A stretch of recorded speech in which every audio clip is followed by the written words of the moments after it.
ॐ नमो भगवते वासुदेवाय। ॐ नमो भगवते वासुदेवाय। ॐ नमो भगवते वासुदेवाय।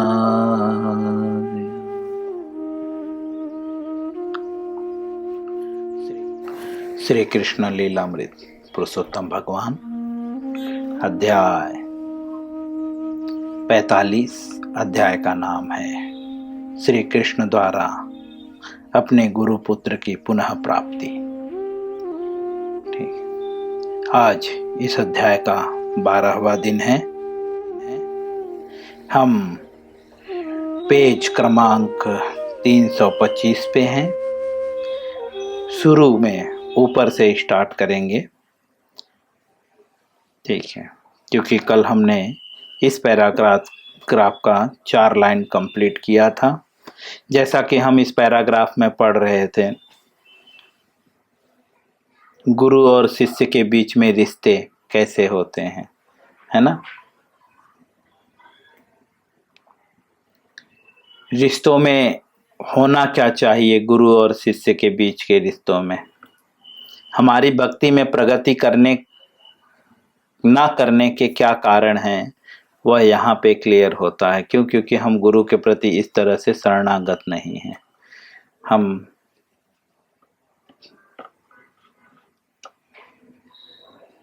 अनेक जो है कुछ न कुछ इधर उधर से दिखाकर गुरु से दूर रहने का प्रयत्न करते हैं। बट जैसा कि हमने पढ़ा,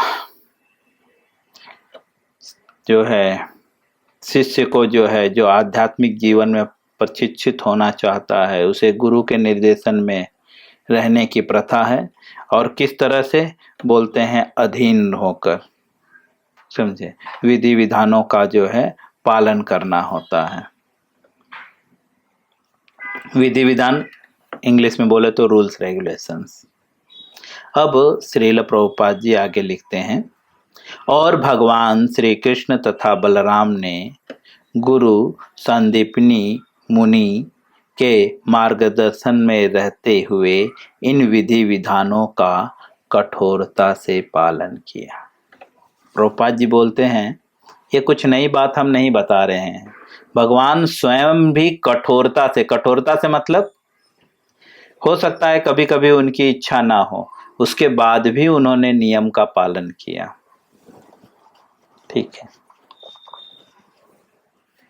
जैसा कि भगवान पहले भी बता रहे हैं। शुरू से ही प्रभुपाद जी लिख रहे हैं कि भगवान ने अपने एक्चुअली यत यत आचरति श्रेष्ठ व्यक्ति जैसा आचरण करते हैं, सामान्य जनता उन्हीं के पद चिन्हों पे चलती है।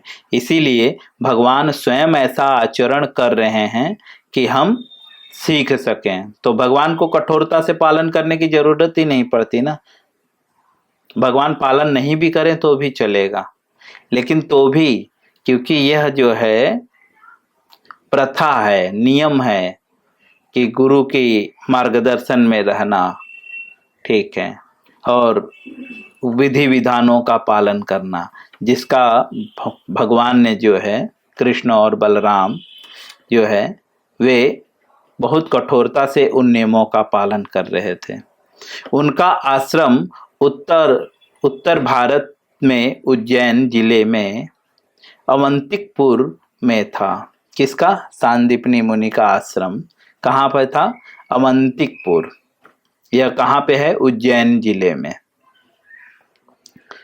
समझे। और ये उज्जैन कहाँ है? बोलते हैं भारत के उत्तर दिशा में, समझे। शास्त्रों के आदेशानुसार गुरु का आदर भगवान के समान करना चाहिए। प्रभुपाद जी लिखते हैं, शास्त्रों के अकॉर्डिंग जो है गुरु का आदर किससे कैसे करना चाहिए? भगवान के समान, ठीक है।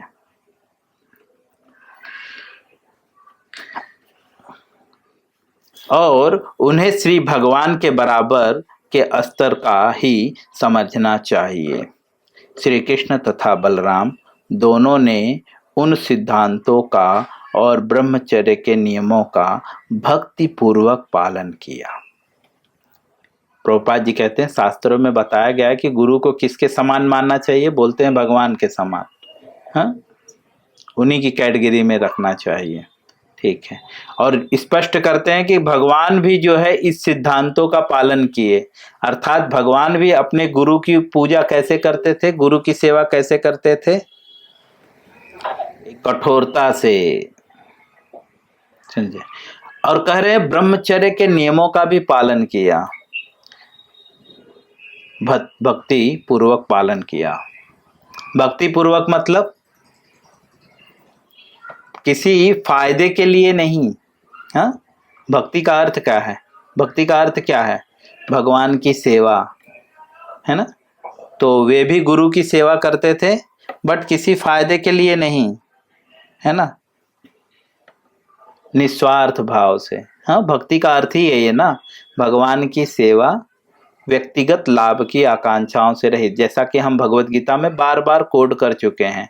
भगवत गीता के 6वें अध्याय के 47वें श्लोक के तात्पर्य में गोपाल तापनी उपनिषद में बताया गया, वहां पे कोड करते हैं गोपाल तापनी उपनिषद का श्लोक कि भक्ति का अर्थ है भगवान की सेवा, चाहे इस जन्म में या अगले जन्म में, भौतिक लाभ की आकांक्षाओं से रहित होना चाहिए। इसीलिए यहाँ पे भक्ति पूर्वक नियमों का पालन किया, ब्रह्मचर्य के नियमों का, ठीक है, और जो है गुरु के आदेशों का पालन किया, जैसा कि शास्त्रों में बताया गया है। अर्थात वे गुरु की सेवा करते थे। यहाँ पे भक्ति पूर्वक शब्द का इसलिए उल्लेख है कि भगवान अर्थात कृष्ण और बलराम जो है गुरु की सेवा करते थे, तो किसी लाभ के लिए नहीं कि गुरुजी मुझे पढ़ाते हैं इसीलिए, कोई भी व्यक्तिगत लाभ नहीं, भौतिक कोई भी लाभ नहीं, बस गुरु का आदेश है, बस पालन करना है। कोई उनका सेल्फ सेंस ग्रेटिफिकेशन नहीं था। दूसरे शब्दों में श्रील प्रभुपाद जी कह रहे हैं कि हमें भी जो है गुरु की सेवा और पूजा ऐसे ही करनी चाहिए, ठीक है, गुरु के मार्गदर्शन में और गुरु की आज्ञा का पालन हमें ऐसे ही करना चाहिए। इसीलिए इसके पूर्व अधीन शब्द का भी प्रयोग किया गया है। अधीन मतलब अगर कोई आपके अधीन है तो वो अपने हिसाब से कुछ भी नहीं कर सकता, है ना, अधीनता का यही अर्थ है, ठीक है। श्रील प्रभुपाद जी आगे लिखते हैं, इस प्रकार उन्होंने अपने गुरु को संतुष्ट कर दिया। भगवान ने अपने गुरु को कैसे संतुष्ट किया, बोलते हैं इस प्रकार। इस प्रकार अर्थात ब्रह्मचर्य के नियमों का पालन करके भक्ति पूर्वक, समझे। अर्थात ब्रह्मचर्य का नियम का पालन इसलिए नहीं कर रहे थे कि बॉडी बन जाए, समझे, बुद्धि बढ़ जाए, बिल्कुल नहीं, विदाउट सेल्फ सेंस ग्रेटिफिकेशन, समझे। और शास्त्रों के अनुसार जो है, जैसा कि शास्त्रों में कहा गया है कि गुरु को जो है भगवान की तरह सम्मान देना चाहिए, तो उन्होंने भी, भगवान ने भी जो है अर्थात कृष्ण और बलराम ने भी बिल्कुल एज इट इज जो है भगवान की तरह उनको सम्मान दिया। इस प्रकार से जो है वे अपने गुरु को प्रसन्न कर दिए। अब दूसरे शब्द में श्रील प्रभुपाद जी यहाँ पर हमें इंगित कर रहे हैं कि अगर आपको भी चाहिए कि अपने गुरु को प्रसन्न करना, अगर आप चाहते हैं कि आपके गुरु आपसे प्रसन्न हो, तो क्या करना होगा, इनडायरेक्टली बोल रहे हैं आप भी इन नियमों का पालन कीजिए, जैसा यहाँ पे भगवान ने किया, आप भी ऐसा करिए तो आपके भी गुरु प्रसन्न होंगे। आगे श्रील प्रभुपाद जी लिखते हैं, जिन्होंने उन्हें वैदिक ज्ञान की समस्त जटिलताओं की शिक्षा दी और साथ ही उन्हें उपनिषदों की भी शिक्षा दी, जो कि वैदिक साहित्य के ही पूरक हैं। प्रभुपाद जी क्लियर करते हैं कि किस गुरु, बहुत सारे गुरु होते हैं ना, तो कंफ्यूज ना हो, ठीक है। कहते हैं माता पिता भी गुरु, एक तरह से माता पिता भी गुरु होते हैं, है ना, 7 प्रकार के गुरु होते हैं, तो माता पिता भी गुरु के रूप में माने जाते हैं। इसीलिए यहाँ पे क्लियर कर रहे हैं कि कौन से गुरु को संतुष्ट किया। तो कह रहे हैं वह गुरु जिन्होंने वैदिक ज्ञान की जटिलताओं की शिक्षा दी और साथ ही उपनिषदों की भी जो है शिक्षा दी। दूसरे शब्द में श्रील प्रभुपाद जी कह रहे हैं कि आप यह अर्थ मत निकालिए कि भौतिक जगत में जो भौतिकवादी गुरु हैं, जो आपको सिर्फ इंद्रिय तृप्ति सिखा रहे हैं, उनके साथ भी भगवान की तरह उनको भी भगवान के क्या बोलते हैं स्टेज पे रखो। बिल्कुल नहीं, इनडायरेक्टली यहाँ पे ये बात बता रहे हैं। किसको भगवान के समान समझना है? जो हमें यह सब शिक्षा देता हो। बट भौतिकवादी लोग आजकल जो है इसका इन्हीं शब्दों का दुरुपयोग करते हैं। इसीलिए प्रभुपाद जी क्लियर कर रहे हैं कि किनको संतुष्ट किया, तो बोलते हैं जो वैदिक ज्ञान की शिक्षा दे रहे थे, समझे, जिन्होंने उपनिषद की शिक्षा दी, जिन्होंने वैदिक साहित्यों की पूरक, जो वैदिक साहित्यों के पूरक हैं उनकी शिक्षा दी, अन्य कोई शिक्षा नहीं दी। ऐसे गुरु को संतुष्ट किया। अब एक शब्द में यह भी बोलूं कि किसको संतुष्ट करने का हमारा परम कर्तव्य है? गुरु को। कौन से गुरु को? जो हमें आध्यात्मिक ज्ञान दे।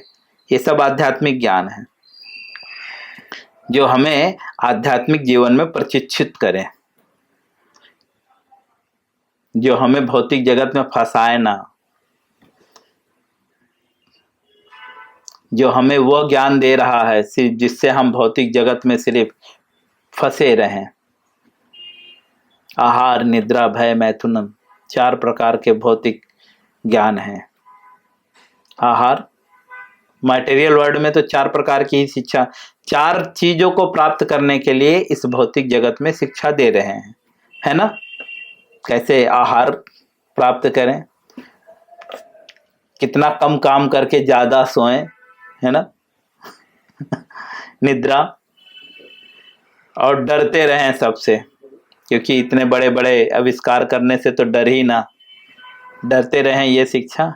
और मैथुन, जिसे हम सेक्स लाइफ कहते हैं, किस तरह से हम निर्वाह करते रहें, यह शिक्षा मटेरियल वर्ल्ड में मिलता है। लेकिन स्पिरिचुअल वर्ल्ड में ठीक इसका उल्टा, कैसे हम आहार से मुक्त हों, कैसे हम निद्रा पे विजय प्राप्त करें, कैसे हम भय से मुक्त हों, और कैसे हम मैथुन आदि क्रियाओं से मुक्त हों। ठीक इसका उल्टा अध्यात्म हमें सिखा रहा है। भक्ति करने से ये 4 चीजें स्वाभाविक कम होती हैं। बहुत सारे लोगों को एक्सपीरियंस होगा, अगर वे भक्ति करते हैं तो धीरे धीरे उनका आहार कम हो जाता है, सोना कम हो जाता है ना? हम लोग कितना सोते हैं? बाहर के लोग 16-16 घंटे कभी कभी सोते हैं। काम पे जाने से 10 मिनट पहले उठेंगे, बस पानी ऐसे डालेंगे, कपड़ा पोंछ लेंगे और तुरंत निकल जाएंगे, और रास्ते में वड़ा पाव खाते हुए चलेंगे, समझे? तो ज़्यादा सोते हैं, और खाना है बस उनको इधर खाना है, उधर खाना है, ये खाना है, वो खाना है। लेकिन आध्यात्मिक शिक्षा बिल्कुल उल्टा है। ठीक, अगर ये 4 चीजें हमसे कम नहीं हो रही हैं तो आप समझ लीजिए कि हम भक्ति में प्रगति नहीं कर रहे हैं। चलिए विषय पे आते हैं। तो ऐसे गुरु को जो है सम्मान देना चाहिए, ऐसे गुरु को संतुष्ट करना चाहिए, या दूसरे शब्द में ऐसे गुरु को ही जो है भगवान के स्तर पे मानना चाहिए। ऐसे गुरु को नहीं जो हमें भौतिक जगत में फंसाएं। श्रील प्रभुपाद जी आगे लिखते, चूंकि श्री कृष्ण और बलराम क्षत्रिय थे, अतएव उन्हें विशेष रूप से सैन्य विज्ञान, राजनीति तथा नैतिक शास्त्रों से भी प्रशिक्षित किया गया। प्रभुपाद जी कहते हैं कि भगवान जब गुरुकुल में गए थे तो बहुत सारे वैदिक ज्ञान तो बताए ही गए हैं, ये तो बेसिक है, चाहे ब्राह्मण हो, शूद्र हो, कोई भी हो, ये बेसिक चीजें उन्हें प्रदान की गई। तो विशेष रूप से क्या दिया गया, बिकॉज कि वे क्षत्रिय थे। भगवान कौन थे? क्षत्रिय। तो उनके गुणों के द्वारा उनको जो है सैन्य विज्ञान मतलब लड़ने की कला, राजनीति अर्थात पॉलिटिक्स, और नीति शास्त्र अर्थात किस तरह से नियम बनाए जाने चाहिए, ऐसी जो है चीजों, ऐसे जो है ज्ञान से उन्हें एक्स्ट्रा विशेष ऐसा प्रतीत हो रहा है कि गुरुकुल में अलग अलग गुणों के व्यक्ति होते थे, जैसा कि भगवत गीता में कहा गया है, चतुर्वर्णम मया सृष्टम गुण कर्म विभागतः, गुण और कर्म के द्वारा विभाजित किया गया है। तो ऐसा प्रतीत हो रहा है कि गुरुकुल में ब्राह्मण भी शिक्षा प्राप्त किया करते थे, क्षत्रिय भी प्राप्त किया करते थे, वैश्य और शूद्र भी। हम कृष्ण लीला में भी देखते हैं, कृष्ण और सुदामा एक साथ ही पढ़ते थे, है ना। बट सुदामा कौन है? ब्राह्मण है ना। और कृष्ण कौन बने? क्षत्रिय बने। लेकिन विशेष रूप से बेसिक शिक्षाएं दे दिए जाती थी, जैसे कि उपनिषदों की शिक्षाएं, वैदिक साहित्यों की शिक्षाएं, ठीक है, ऐसे जो भी ज्ञान है उन सारे अर्थात वेदों से रिलेटेड सारे ज्ञान दिए जाते थे। विशेषतः उनके गुण के अनुसार उनको अलग शिक्षा दी जाती थी। जैसे भगवान क्षत्रिय थे तो उनको ये सारी चीजों की शिक्षा दी गई। कोई ब्राह्मण था तो उनको कुछ अलग शिक्षा दी जाएगी, ठीक है, कैसे यज्ञ करना है, कैसे जो है और भी अन्य गृह प्रवेश, ये प्रवेश, दैट दिस फलाना ढिकाना, बहुत सारी चीजें हैं ब्राह्मणों। और वैश्य को क्या शिक्षा दी जाएगी? कैसे बिजनेस करना है? मटेरियल वर्ल्ड में भी तो ऐसे ही शिक्षाओं को तो डिवाइड किया गया है ना। तो ये हम कुछ नया नहीं कर रहे हैं, इसके पूर्व भी जो है लोग शिक्षाओं में कैटेगरी रखा करते थे। हम सोचते हैं गुरुकुल में तो सिर्फ राम राम राम राम सिखाया जाता, बिल्कुल नहीं। यहाँ पे देखिए क्या क्या सिखाया जा रहा है। हाँ, राजनीति भी सिखाई जा रही है, नीति शास्त्र भी सिखाया जा रहा है, सैन्य प्रशिक्षण भी दिया जा रहा है, मतलब लड़ने की कला। ये नहीं दिन भर बैठ के राम राम करो, बिल्कुल नहीं, पढ़ाया गया है।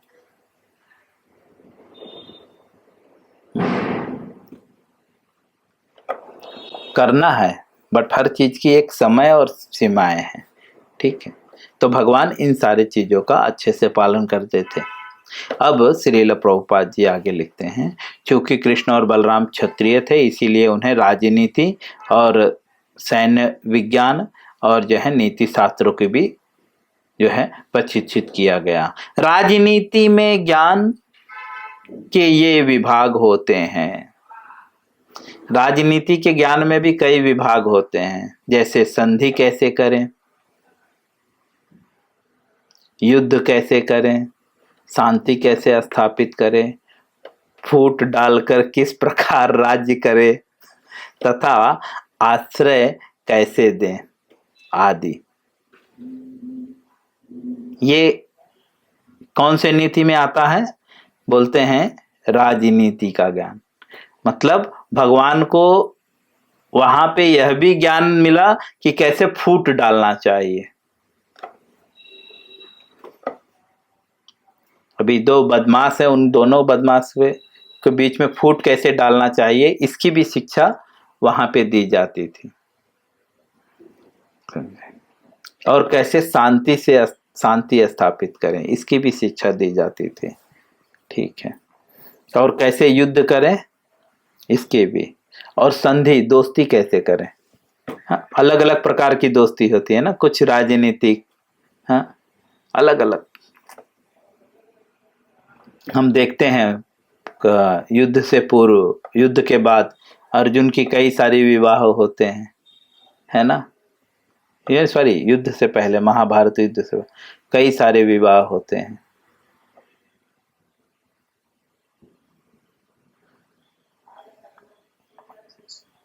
सब पॉलिटिकल होते हैं, कहीं पे कुछ सैन्य अलग अलग कंडीशंस के अनुसार। मैं ज्यादा उधर नहीं जाऊंगा, बट पहले ऐसे हुआ करते थे। ठीक है, अब श्रील प्रभुपाद जी आगे लिखते हैं, श्री कृष्ण तथा बलराम को पूर्ण व्याख्याओं के साथ इन सभी विषयों की शिक्षा दी गई। पूर्ण व्याख्यान मतलब आधा अधूरा शिक्षा नहीं दिया गया, अच्छे से समझाकर बताकर पूरा शिक्षा दिया गया इन सबों का।